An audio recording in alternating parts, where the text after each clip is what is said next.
Cette organisation de défense des droits de l'homme, dont Amnesty et Transparency International, viennent de publier un communiqué dans lequel elle dénonce le harcèlement et la détention arbitraire d'activistes des droits de l'homme en Guinée équatoriale. Cette sortie fait suite à deux événements survenus au début de la semaine passée.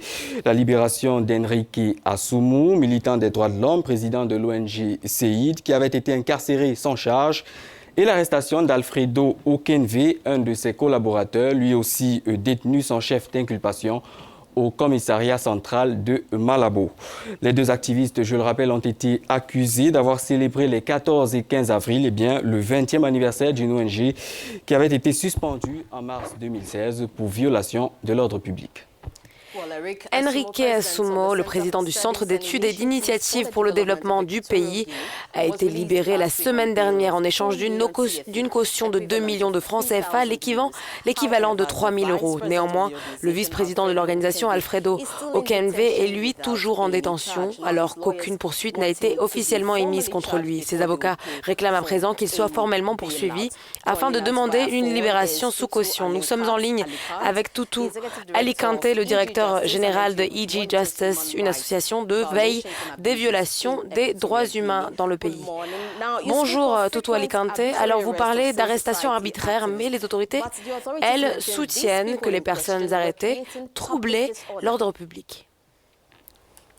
My whole take on this situation is that the government of Equatorial Guinea continues to show how intransigent it is, how unaccepting of civil society and fundamental rights it is. This is an organization that asked for the permission to have a celebration of their 20th anniversary. Le ministre des Mines et de l'Énergie était présent à l'événement, l'ambassadeur des États-Unis et plusieurs membres du corps diplomatique étaient aussi présents à cet événement. La télévision nationale a diffusé plusieurs interviews, des images de ce qui s'est déroulé. Mais le ministre de la Sécurité nationale détient l'un de nos collègues depuis près de 2 semaines, affirmant qu'il tenait une réunion clandestine. Now been holding one of our colleagues for almost 2 weeks, claiming that they were holding a clandestine meeting. Comment peut-on qualifier de réunion clandestine un événement auquel participent des représentants du gouvernement et des ambassadeurs? Je ne sais pas, je ne comprends pas. Cela indique clairement que le gouvernement équato-guinéen n'est pas prêt à faire respecter les droits fondamentaux de chacun et la société civile. Alfredo Okenve est toujours en détention. Comment comptez-vous le faire libérer? Notre première revendication est que notre ami Alfredo Okenve soit libéré. Nous voulons que toutes les accusations portées contre lui et l'organisation soient abandonnées. La société civile devrait pouvoir exister en Guinée équatoriale. Pourquoi est-ce que le gouvernement cible les activistes de la société civile qui se battent pour la démocratie et les droits de l'homme et dans le même temps accueille des gens comme Yahya Jammeh dans notre pays?